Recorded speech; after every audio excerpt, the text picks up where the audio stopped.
algo se quebrou sem fazer barulho. Não houve um anúncio oficial, nem um momento exato que possa ser apontado.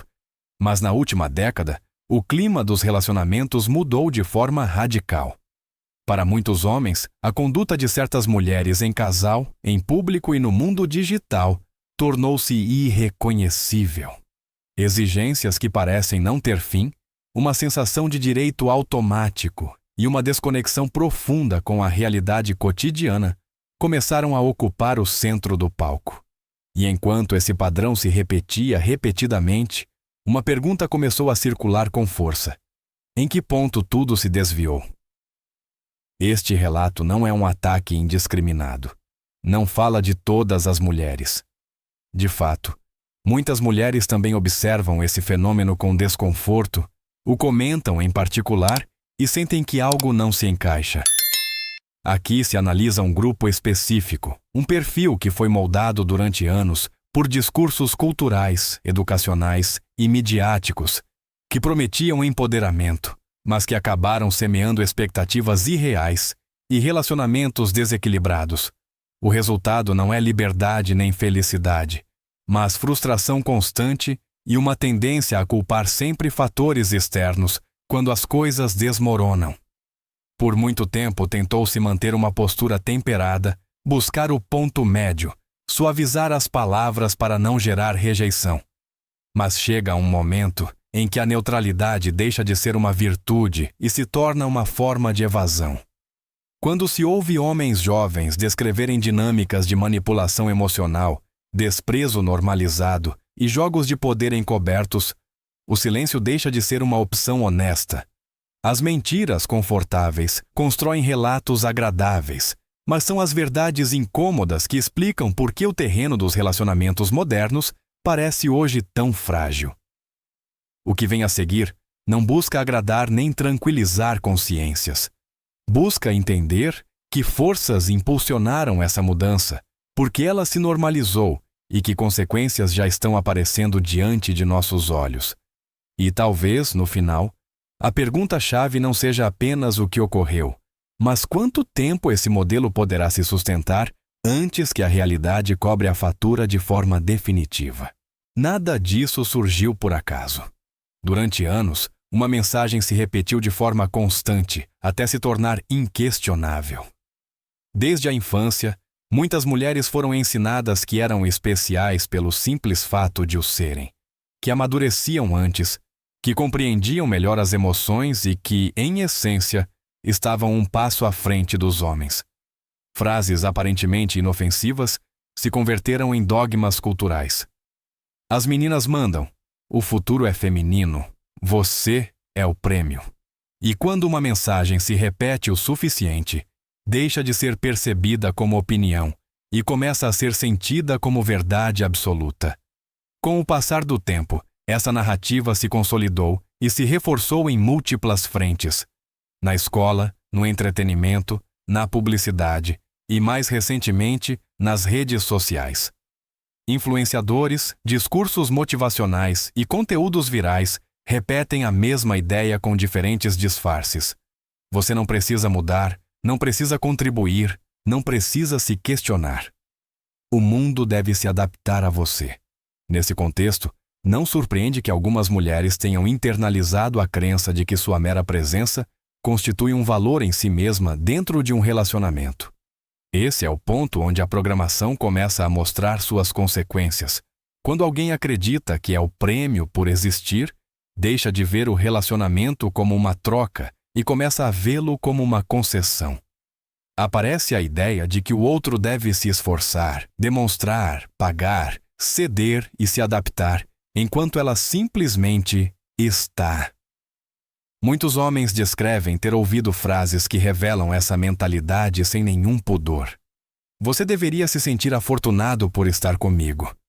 Como se o relacionamento fosse um favor concedido, não um vínculo construído entre duas pessoas. O mais inquietante é que essa crença não nasce do mau caráter individual, mas de um ambiente que a valida e a celebra. Quando uma mulher expressa exigências desmedidas, raramente é questionada. Pelo contrário, ela é incentivada a não se conformar, a saber o que vale, a não aceitar menos. Mas quase nunca é feita a pergunta inversa: o que você está oferecendo?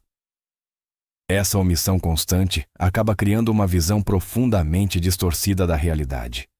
Assim se forma uma lacuna perigosa entre expectativa e capacidade. Espera-se tudo sem considerar a própria contribuição. Exige-se comprometimento sem oferecer reciprocidade. Reclama-se respeito sem mostrá-lo. E quando a realidade não responde a esse roteiro, quando os homens se cansam e vão embora, a reação geralmente não é a introspecção, mas a indignação. Algo deve estar errado com eles, com o sistema, com o mundo. Porque a programação nunca contemplou a possibilidade de que o problema estivesse dentro. Essa narrativa de superioridade não empodera, incapacita. Ao eliminar a autocrítica, elimina também a possibilidade de crescimento real. E o que começou como uma mensagem de autoestima acaba se tornando um obstáculo silencioso para qualquer relacionamento baseado no equilíbrio e na reciprocidade. Para entender como se chegou até aqui, é necessário olhar o percurso completo. Em suas origens, a luta pela igualdade tinha objetivos claros e razoáveis. O direito ao voto, o acesso ao trabalho, a possibilidade de escolher o próprio caminho. Essas demandas buscavam corrigir desequilíbrios reais e ampliar oportunidades. Não pretendiam inverter hierarquias, mas eliminar barreiras. Durante um tempo, esse impulso produziu avanços concretos e melhorias palpáveis na vida de milhões de pessoas. O problema começou quando o discurso deixou de falar de igualdade e começou a deslizar para outra coisa. Pouco a pouco, a ideia de que homens e mulheres merecem o mesmo respeito se transformou na fantasia de que homens e mulheres são idênticos em capacidades, desejos e contribuições, não diferentes e complementares, mas intercambiáveis. E quando a realidade não se encaixou nessa narrativa, em vez de ajustar o discurso, tentou-se forçar a realidade. Padrões foram rebaixados, definições foram reescritas, e qualquer questionamento foi atacado como se fosse uma ameaça moral. Com o tempo, a mensagem mudou de tom. Já não se tratava de elevar as mulheres, mas de apontar os homens como o problema. A masculinidade começou a ser retratada como algo defeituoso por natureza. Liderança virou opressão, força, ameaça, lógica, insensibilidade. Nesse contexto, qualquer diferença biológica ou comportamental deixou de ser vista como um dado e passou a ser considerada uma injustiça que deveria ser corrigida. Não importava o custo, nem as consequências práticas, nem os riscos reais. Essa virada teve um efeito profundo nos relacionamentos pessoais. Se um dos dois sexos é apresentado constantemente como privilegiado, tóxico ou culpado por padrão, a própria base do respeito mútuo se erode.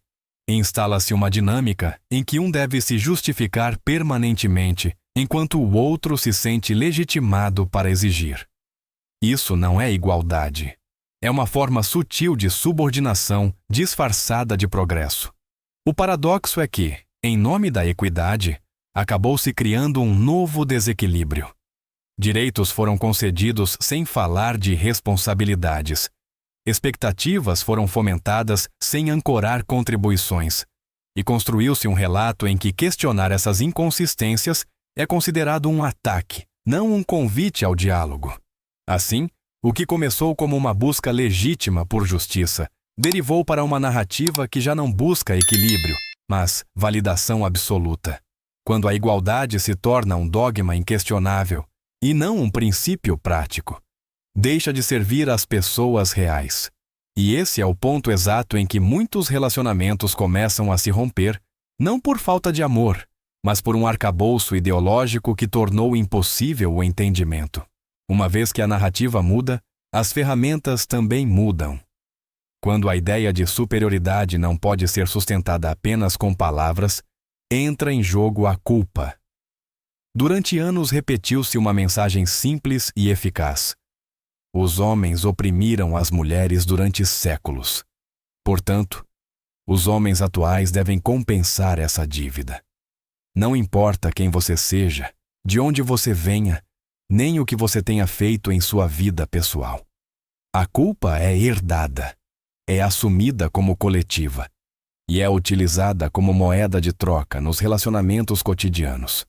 A partir daí, a manipulação emocional se torna quase invisível, porque está normalizada. Lágrimas que aparecem justamente quando surge a responsabilidade. Relatos de vitimização que se ativam no momento exato em que alguém aponta uma inconsistência. Acusações de insensibilidade, machismo ou falta de empatia dirigidas, não para resolver um conflito, mas para silenciá-lo. Não são reações espontâneas. São condutas aprendidas, reforçadas e celebradas em determinados ambientes sociais e digitais. O gaslighting se torna, então, uma ferramenta central. Nega-se a experiência do outro, minimiza-se sua percepção e faz-se com que ele duvide do seu próprio critério. Se um homem expressa mal-estar, dizem-lhe que exagera. Se estabelece um limite, é acusado de inseguro. Se retira, afirma-se que não conseguiu lidar com uma mulher forte. O resultado é uma inversão total da responsabilidade. Quem reage ao abuso acaba sendo apontado como o problema. Esse esquema se reforça em múltiplas frentes. Redes sociais que premiam o vitimismo com atenção. Comunidades que validam qualquer comportamento, desde que se apresente como resposta a uma suposta opressão. Discursos educativos que ensinam a identificar microagressões, mas não a assumir erros próprios. Assim, a narrativa se torna impermeável à autocrítica. Todo conflito tem um culpado externo e quase nunca é quem está falando. Com o tempo, essa dinâmica erode qualquer possibilidade de relacionamento saudável. A culpa substitui o diálogo. O vitimismo substitui a responsabilidade. E a manipulação emocional se disfarça de sensibilidade. O que deveria ser uma troca honesta entre dois adultos se transforma em um jogo de poder, onde um exige compreensão infinita e o outro aprende a calar ou a ir embora. Quando uma cultura inteira normaliza essas estratégias, deixa de surpreender que tantos relacionamentos terminem em desgaste, ressentimento e ruptura. Não porque o amor seja impossível, mas porque a própria base da confiança foi minada por dentro. Para entender a profundidade do desequilíbrio atual, é necessário olhar o contexto histórico completo, não uma versão recortada e conveniente. Durante séculos, os homens ocuparam posições de autoridade. Sim, mas essa autoridade vinha acompanhada de obrigações claras e, muitas vezes, brutais. Eram eles que iam para a guerra, que trabalhavam nos empregos mais perigosos, que sustentavam economicamente famílias que mal viam. As decisões tinham um custo real, tangível, e a responsabilidade não era opcional. Nesse mesmo período, as mulheres careciam de certos direitos formais, mas também estavam isentas de muitas dessas cargas. Não eram recrutadas, não se esperava que morressem defendendo territórios, não lhes era exigido prover recursos sob ameaça de fracasso social. Existiam trocas imperfeitas e duras, mas trocas afinal. Cada papel tinha vantagens e sacrifícios. A história nunca foi uma linha simples de opressores e oprimidas, mas um sistema de compensações que funcionava dentro de um contexto específico. A ruptura chega quando, com o avanço do liberalismo moderno, são concedidos direitos sem integrar as responsabilidades correspondentes. Voto sem serviço. Carreira sem obrigação de prover. Liberdade sexual sem consequências sociais. Durante um tempo, esse novo equilíbrio pareceu funcionar porque muitas mulheres, de forma voluntária, continuavam escolhendo caminhos tradicionais. Mas esse amortecedor cultural desapareceu com a geração seguinte, criada sob a ideia de que toda exigência é uma injustiça e toda expectativa alheia é uma forma de opressão. Assim nasce uma mentalidade perigosa, querer todos os benefícios de ambos os sistemas sem assumir os custos de nenhum. Exige-se provisão tradicional enquanto se rejeitam os papéis tradicionais. Reclama-se proteção sem oferecer respeito. Pede-se comprometimento enquanto se mantém todas as opções abertas. O relacionamento deixa de ser um acordo e passa a ser sentido como uma transação unilateral. Quando a reciprocidade se rompe, os relacionamentos começam a colapsar. Porque, em sua forma mais básica, um relacionamento é uma troca. Tempo por tempo, esforço por esforço, valor por valor. Mas quando uma das partes acredita que merece tudo simplesmente por existir, o equilíbrio se torna impossível. Não há negociação, não há construção conjunta, apenas demandas acumuladas. O mais revelador é que esse modelo não gera satisfação duradoura, nem mesmo para quem o adota. A curto prazo pode oferecer validação, mas a longo prazo produz frustração, solidão e confusão. Quando os homens começam a se retirar, quando deixam de investir e de se comprometer, a reação geralmente não é revisar o tratamento oferecido, mas redobrar as exigências. Como se mais direitos pudessem compensar a ausência total de responsabilidades. Esse é o ponto em que muitos relacionamentos deixam de falhar por problemas individuais e começam a falhar por um arcabouço cultural que já não sabe equilibrar liberdade com dever. Se havia um catalisador capaz de acelerar todas essas dinâmicas, esse foi o ecossistema digital. As redes sociais e os aplicativos de namoro não criaram o problema do zero, mas o amplificaram a níveis inéditos. Cada dia, milhões de pessoas consomem conteúdos que não descrevem a realidade, mas uma versão editada, exagerada e cuidadosamente curada dela. Nesse ambiente, a validação é medida em curtidas, seguidores e mensagens, e a percepção do próprio valor se infla sem nenhuma ancoragem com a vida real. Os aplicativos de namoro levaram essa distorção ainda mais longe. Os dados são claros. A maioria das mulheres classifica a grande maioria dos homens como abaixo da média em atratividade. Matematicamente impossível, mas emocionalmente convincente quando a tela oferece uma sequência infinita de opções. O resultado é uma concentração massiva de atenção em uma pequena porcentagem de homens, aqueles com maior status, aparência ou recursos, que contam com opções ilimitadas e nenhum incentivo real para se comprometer. A partir daí, gera-se um ciclo previsível.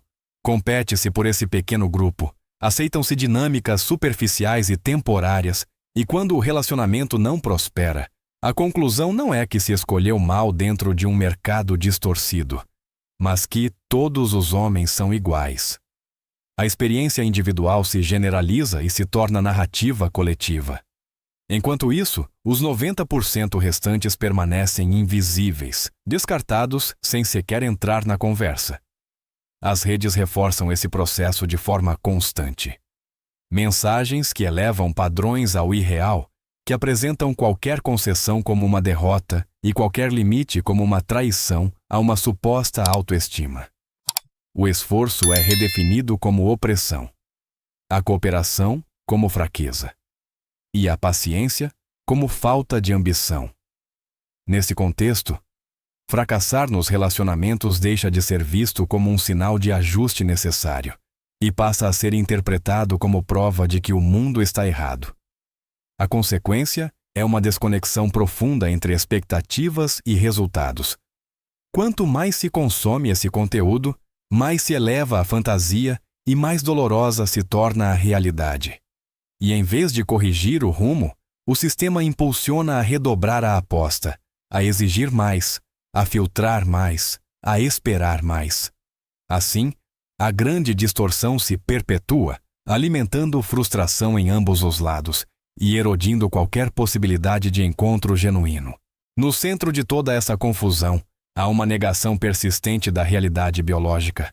Durante anos, insistiu-se que homens e mulheres não só têm o mesmo valor como seres humanos, algo indiscutível, mas que além disso são idênticos em desejos, prioridades e trajetórias vitais. A biologia foi reduzida a uma opinião incômoda, e qualquer menção a diferenças naturais foi rotulada como retrocesso ou ameaça. Mas a ideologia pode gritar, enquanto a biologia simplesmente age. Homens e mulheres não são melhores nem piores entre si. São distintos, têm forças diferentes, tempos distintos e formas distintas de gerar valor. Uma mulher em seus anos de maior fertilidade concentra um poder social e relacional enorme. Atenção, opções e validação fluem com facilidade. Esse poder é real, mas não é infinito nem permanente. Tem um prazo claro. Em contrapartida, o valor masculino costuma ser construído de forma mais lenta. Recursos, status, experiência e estabilidade tendem a crescer com o tempo, não a diminuir. Negar essa dinâmica não a elimina, apenas faz com que suas consequências cheguem sem aviso. Quando se diz a uma mulher que ela pode adiar indefinidamente decisões-chave sem custo algum, está se mentindo a ela. Quando se promete a ela que terá as mesmas opções aos 40 que aos 25, está se ocultando uma realidade básica. E quando esse choque ocorre, geralmente não gera reflexão, mas ressentimento. A narrativa não se encaixa com os resultados e alguém tem que pagar por essa dissonância. A ideologia tenta reescrever milhões de anos de evolução com lemas e slogans, mas a natureza não negocia. Não responde a tendências nem a campanhas. Responde a padrões profundos que continuam operando mesmo quando são ignorados. Mulheres que desperdiçam sua juventude acreditando que o tempo não importa, e homens que são explorados quando atingem sua maturidade produtiva são duas faces do mesmo auto-engano coletivo. Quando a realidade biológica é reprimida por muito tempo, ela retorna com força, e não o faz com delicadeza, mas com consequências claras. Frustração, solidão, relacionamentos rompidos e expectativas não cumpridas. Nesse ponto, a ideologia já não oferece consolo. Resta apenas enfrentar uma verdade que poderia ter sido entendida antes, mas que se preferiu negar. Diante desse panorama, a reação masculina não veio em forma de protestos ruidosos, nem de grandes declarações públicas. Veio em silêncio. Pouco a pouco, muitos homens começaram a mudar seu comportamento, não por ressentimento, mas por autopreservação. Depois de repetir os mesmos padrões e obter sempre o mesmo resultado, aprenderam a reconhecer sinais precoces e a agir em conformidade. A essa mudança pode se chamar de muitas formas, mas em essência é uma adaptação defensiva. Os homens começaram a filtrar mais, a se comprometer menos, a proteger seus recursos, seu tempo e sua estabilidade emocional com maior cuidado. Pararam de tentar consertar relacionamentos que, desde o início, mostravam desequilíbrios evidentes. Um sinal de falta de respeito, uma exigência injustificada, uma recusa sistemática à reciprocidade, e simplesmente iam embora. Não por ódio, mas porque entenderam que ficar tinha um custo muito alto. Esse fenômeno não é uma fantasia nem um exagero. Reflete-se na queda dos casamentos, no aumento de homens que escolhem a solteirice voluntária e em uma desconfiança crescente em relação a compromissos legais que percebem como unilaterais. Para muitos, a mensagem foi clara. Pediu-se a eles responsabilidade sem autoridade, sacrifício sem reconhecimento e comprometimento sem garantias. A retirada tornou-se a única opção racional. Alguns interpretam essa resposta como covardia ou imaturidade, mas por dentro é vivido como um ato de lucidez tardia. Os homens não deixaram de querer relacionamentos, deixaram de aceitar acordos desvantajosos, começaram a priorizar a paz sobre a validação externa, a estabilidade sobre a aprovação e o respeito mútuo sobre a promessa vazia de amor condicionado. Enquanto isso, uma parte do discurso dominante continua sem entender o que ocorre.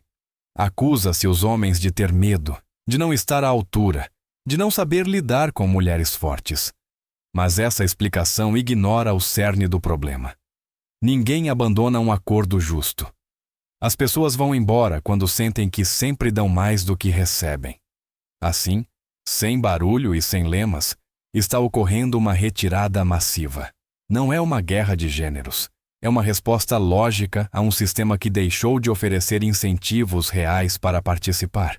E quando pessoas suficientes tomam a mesma decisão de forma independente, o efeito deixa de ser individual e se torna cultural. Tudo o anterior não descreve uma teoria abstrata nem um cenário futuro hipotético. Descreve um processo que já está em andamento.